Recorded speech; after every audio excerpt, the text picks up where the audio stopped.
आज डिस्कस करेंगे eastern railway के बारे में, जो वैकेंसी निकला हुआ है अप्रेंटिसशिप का, उसके बारे में। जो आईटीआई स्टूडेंट के लिए हमारे मिनिमम 1 साल का एक अप्रेंटिसशिप होता है, स्टाइपेंड है। तो अब 1 साल काम करने के बाद आपको एक सर्टिफिकेट प्रोवाइड मिलता है, सर्टिफिकेट दिया जाता है, एक एक्सपीरियंस सर्टिफिकेट 1 साल का। और पर मंथ जब इसमें जॉब में रहते हैं तो पर मंथ एक स्टाइपेंड बेस आपको 7,000 6,000 के अराउंड आपका एज़ पर अप्रेंटिसशिप 1961 के रूल के हिसाब से आपका ये दिया जाता है। तो ये जो वैकेंसी हमारा जो है ईस्टर्न रेलवे के रेलवे रिक्वायरमेंट सेल के द्वारा निकाला गया है। और डिवीज़न जो हमारा ईस्टर्न रेलवे में पड़ रहा है, और अलग अलग आपका ये जोन के हिसाब से आपका ये दिखाई दे रहा है। हावड़ा डिवीज़न, लीलवाड़ डिवीज़न और सियालदह डिवीज़न, कचरापाड़ा आपका, मालदा, आसनसोल, जमालपुर। आप आईटीआई के जो भी जिस भी ट्रेड में आप हैं, आप पहले इस वैकेंसी का पीडीएफ को पहले बढ़िया से पढ़ लीजिएगा। और इसका लिंक जो है आपका, और लास्ट डेट है 10 मई इसका। इसमें जो मिनिमम क्वालिफिकेशन है आपका रहना चाहिए, आपका आईटीआई 10 और आईटीआई रहना चाहिए। और आईटीआई का जो ट्रेड में आपका वैकेंसी है उस हिसाब से रहना चाहिए। जैसे यहाँ पे हम लोग देखते हैं हावड़ा डिवीज़न में, तो अलग अलग आईटीआई के पीडीएफ में देख लीजिएगा, पढ़ लीजिएगा। मेन हमारा इसमें सबसे बड़ा इसमें एलिजिबिलिटी क्या क्या है उसमें आते हैं। तो इसका जो एलिजिबिलिटी हमारा कंडीशन क्या क्या है, क्योंकि किसी भी फॉर्म को अप्लाई करने से पहले उसका एलिजिबिलिटी हमारा सबसे मेन इंपॉर्टेंस होता है। इसका एलिजिबिलिटी जो हमारा एज लिमिट जो है वो मिनिमम 15 ईयर्स है और मैक्सिमम 24 ईयर्स है। अगर किसी का 25 ईयर्स है और जनरल कैटेगरी के है तो अप्लाई नहीं कर सकते हैं, ठीक है। अगर ST SC OBC है तो अप्लाई कर सकते हैं, ठीक है। क्योंकि उन लोगों का हमारा OBC के लिए 3 साल का रिलैक्सेशन मिलता है, ST SC के लिए 5 साल का मिलता है। और एजुकेशन क्वालिफिकेशन में आता है, जैसे यहाँ पे देख पा रहे हैं, candidate must have 10 pass with 50% marks. Minimum 50% marks होना चाहिए 10 में आपका, ओके। और आईटीआई में तो आपका मैक्सिमम 60% मार्क्स तो सभी का रहता ही है, ठीक है। तो इसमें जो वैकेंसी निकले, इसमें आपका 2 प्रकार का ट्रेड का है। एक 8 पास का जो ट्रेड जो होता है आपका ई ग्रुप का, और एम ग्रुप का, ठीक है। तो 8 पास वाले जो आईटीआई के कोर्स जो आते हैं, welder, sheet metal, lineman, wireman, carpenter, painter, वो लोग भी अप्लाई कर सकते हैं। उन लोगों का भी वैकेंसी दिया हुआ है, ठीक है। तो ऐसा कुछ नहीं है। 10 मेडिकल फिटनेस जो है वो रेलवे के जो नॉर्म के हिसाब से जो मेडिकल फिटनेस का गया है। मोड ऑफ सिलेक्शन जो है, अच्छा, सबसे मेन इम्पोर्टेंट यहाँ पे दे देते हैं कि इसमें जो आपका जो कोई ऐसा एग्ज़ाम नहीं बनेगा, इसमें मेरिट के हिसाब से आपका सिलेक्शन होगा।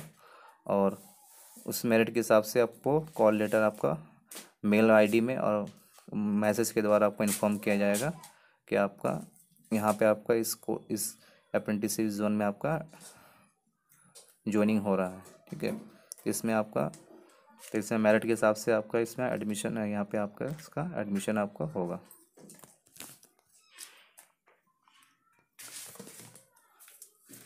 अब नेक्स्ट आते हैं इसका एप्लीकेशन फ़ीस में। तो इसका जो एप्लीकेशन फ़ीस हमारा जो है वो 100 रुपीज़ है, मिनिमम 100 रुपीज़ है, आप सभी के लिए, ऑल कैटेगरी के लिए। अच्छा, लेकिन यहाँ पे सबसे बड़ा देखा, no fee however paid to ST SC PWD और वुमेन कैंडिडेट्स के लिए कोई फ़ीस नहीं है हमारा। जैसे यहाँ पे आप देख पा रहे हैं,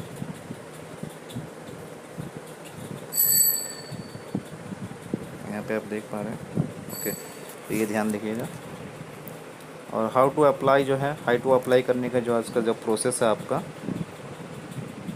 वो सिंपल है आपका। इसमें क्या क्या डॉक्यूमेंट्स लगेगा, सबसे पहले डॉक्यूमेंट्स को आप ध्यान रखिएगा, ठीक है। फ़ोटोग्राफ लगेगा आपका 50 KB के अंदर जो रहता है, ठीक है। Candidate required to upload photo good quality photograph not more than 3 month, ठीक है। और जब आपका वेरिफिकेशन वाला डॉक्यूमेंट्स जब वेरिफिकेशन होगा तो आपका 10 कॉपीज़ बाद में फिर लगेगा, सेम फोटोग्राफ, ठीक है। तो ध्यान रखिएगा, जो फ़ोटो आप दीजिएगा वो फ़ोटो आप रखिएगा यहाँ से। सिग्नेचर आपका जो है JPG फॉर्मेट में। अच्छा, यहाँ पे जो आप मान लीजिए कोई कैंडिडेट है, कोई स्टूडेंट है जो 8 पास करके ITI किया हुआ है, तो वो लोग 8 का मार्कशीट और सर्टिफिकेट को अपलोड करेंगे। और जो 10 पास करके जो ITI किए हुए हैं, वो लोग जब वैकेंसी को अप्लाई कर रहे हैं तो वो लोग 10 का सर्टिफिकेट और मार्कशीट को PDF फॉर्मेट में दे करके उसको रेडी रखेंगे। तभी आप जब अपलोड डॉक्यूमेंट्स लेगा तो आपको वहाँ पे अपलोड का ऑप्शन देगा, ठीक है। तो आपको 8 और 10 एक साथ देने का दरकार नहीं है। कोई अगर 8 करके ITI किया हुआ है तो वो अप्लाई करेंगे, और 10 करके कोई ITI किया हो तो वो लोग अप्लाई करेंगे। ITI सर्टिफिकेट फिर आपको अलग से ठीक है। शुरू में आपका जो ऑप्शन दिया हुआ आपको पहला में आपका 10 और अगर मान लीजिए कोई 8 नहीं, आपका 10 करके ITI 8 करके ITI किया हुआ तो ITI का पहले फॉर्मेट माध्यमिक का पहले फॉर्मेट कर लिया मार्कशीट और आपका सर्टिफिकेट का। उसके बाद फिर ITI का सर्टिफिकेट और मार्कशीट जो है आपका, आप अगर कुछ सेमेस्टर सिस्टम का है तो चारों सेमेस्टर कंसोलिडेटेड मार्कशीट भी आप दे सकते हैं। चारों सेमेस्टर को एक साथ PDF करके भी फाइनल जो आपका मार्कशीट उसको भी आप दे सकते हैं, ठीक है। तो और ये अपेयरिंग कैंडिडेट के लिए नहीं है, ITI के जो पास आउट हो चुके हैं बैच, ठीक है, अपेयरिंग कैंडिडेट के लिए अप्लीकेबल नहीं है। ITI में जो अपेयरिंग है जो अभी चल रहा है कोर्स उनके लिए अप्लीकेबल नहीं है, only RTI pass out candidate के लिए है। ST SC OBC का जो कास्ट सर्टिफिकेट का जो आपका जो PDF फॉर्मेट सर्टिफिकेट को PDF फॉर्मेट में करना है आपको, ठीक है।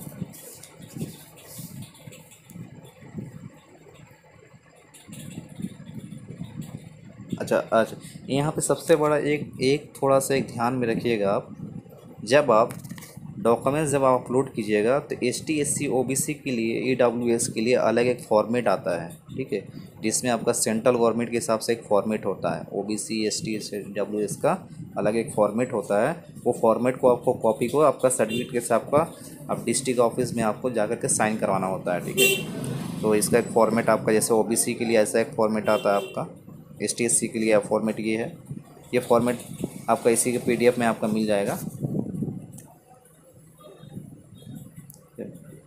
और टिकट को सिर्फ स्कैन करके अगर नहीं जमा करते हैं, इसको भी जमा कर देता तो ये मस्ट आपको जमा करना ही करना है, ठीक है। ये ध्यान रखिएगा। ये आपका अगर कोई ये आपका कोई इकोनॉमी वीकर सेक्शन के तो वो अप्लाई कर सकते हैं इसका।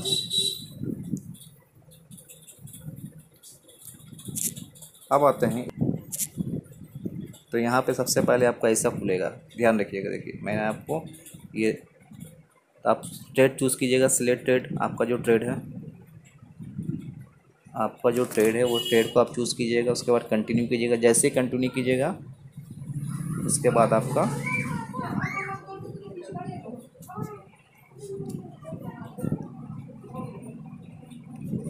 कंटिन्यू कीजिएगा, वैसे आपका पेज खुलेगा फॉर्म भरने का।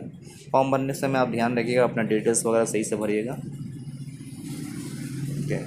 और इसके वेबसाइट पर जब वेस्टर्न रेलवे का जब वेबसाइट जब खुलेगा, लिंक जब मैं दे दूँगा तो ऐसे ही आपका फॉर्म खुलेगा। तो सारा डिटेल्स आप पहले याद ध्यान रखिएगा, डॉक्यूमेंट्स वगैरह सब रेडी रखिएगा। सर्टिफिकेट वगैरह कभी कभी रोल नंबर मार्कशीट का नंबर भी मांगता है कभी कभी, ठीक है। तो ये ध्यान रखिएगा।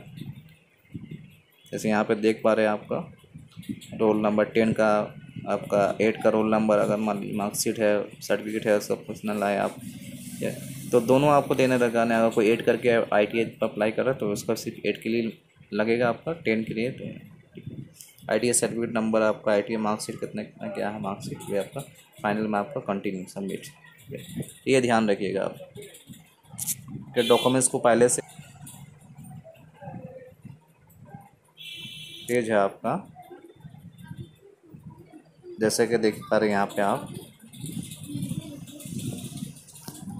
इसके में हमारा इसका 1 2 3 4 स्टेट है। पहला स्टेट में आपका सिलेक्शन ट्रेड होगा आपका, जो आप जिस स्टेट में आप अप्लाई करना चाहेंगे, ठीक है। दूसरा जो स्टेज है आपका जो है उसमें बेसिक डिटेल्स वगैरह, ईमेल आईडी, मोबाइल नंबर। एक चीज़ याद रखिएगा, ईमेल आईडी और मोबाइल नंबर जो आप दीजिएगा वो आपका हमेशा एक्टिव होना चाहिए, चालू रहना चाहिए, ताकि उसमें कुछ मेल आना और मोबाइल में मैसेज वगैरह होना चाहिए, ठीक है। क्योंकि सारा कम्युनिकेशन आपका जो है मैसेज के द्वारा, क्योंकि मोबाइल में OTP जाएगा, कभी आपका मैसेज आएगा, ईमेल आईडी में आपका एडमिट्स का लिंक्स वगैरह जाएगा। तो सारा जो इसका कम्युनिकेशन जो है सारा जो काम जो है आपका ये मोबाइल नंबर मेल आईडी के थ्रू ही मैक्सिमम होता है।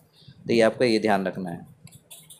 यहाँ पे थर्ड स्टेज में आपका ईमेल आईडी और रजिस्ट्रेशन नंबर, मोबाइल नंबर को वेरिफिकेशन करना है OTP के द्वारा, आपको ये आएगा। फोर्थ स्टेज में आपका जो है आपका यूनिट प्रेफरेंस, माने जिस मिनट में आप अपना चॉइस को फिलअप कर सकते हैं, ठीक है। मैंने जिस आपका मान लीजिए आप हावड़ा डिवीज़न अप्लाई करना चाहते हैं, आसनसोल करना चाहते हैं, कचड़ापाड़ा करना चाहते हैं, सियालदा करना चाहते हैं, एक्सेट्रा आपका अप्लाई। अपना डॉक्यूमेंट्स आपको अपलोड करना होगा, फ़ोटो, सिग्नेचर, सर्टिफिकेट, डॉक्यूमेंट्स जो मैं बताया आपको PDF फॉर्मेट में करना है आपको। 8 का आपका सर्टिफिकेट और मार्कशीट को PDF को अलग करना है, और ITI कर रहे हैं तो ITI का सर्टिफिकेट और मार्कशीट को आपको अपलोड स्कैन करके PDF फॉर्मेट में करना है, ठीक है। पेमेंट्स आपका, ठीक है। अच्छा, इसका आपका हर एक डॉक्यूमेंट्स का कितना साइज़ क्या लिमिट होगा वो भी डिस्कस कर लेता हूँ, वो भी दिखा देता हूँ आपको।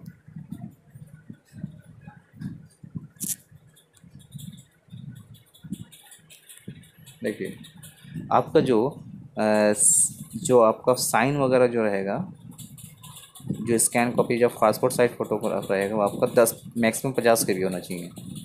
और सिग्नेचर और लेफ्ट थंब जो इम्प्रेशन जो है आपका कभी इसमें वो आपका 40 के बी के अंदर होना चाहिए। और डॉक्यूमेंट्स का जो फाइल साइज जो है PDF जो है रिलेवेंट डॉक्यूमेंट्स का जो है वो आपका 100 के बी से कम नहीं होना चाहिए और 300 के बी के अंदर होना चाहिए। तो ये ध्यान रखिएगा आप। जैसे यहाँ पे देगा आपको, देखिए first state, second state, photograph, signature, left thumb impression, document separation. अब लास्ट में पेमेंट है, उसके बाद सक्सेस होगा, आपका स्लिप निकलेगा। ठीक है, तो ये ध्यान रखिएगा आप। बाकी इसका स्टेप आपका जब आप फॉर्म को अप्लाई कीजिएगा तो यहाँ पर वहाँ पे सारा आपको यहाँ पे डिटेल्स देगा। पहले डिटेल्स को बेहतर तरीके से पहले से आशा करते हैं आपको समझ में आया होगा। अगर कुछ क्वेरीज होगा तो आप वीडियो के कमेंट्स में आप मुझे इन्फॉर्म कीजिएगा। चैनल अच्छा लगा तो चैनल को सब्सक्राइब कीजिएगा टेक्निकल MSH को, ताकि आने वाली नोटिफिकेशन आपको मिलते रहे। धन्यवाद।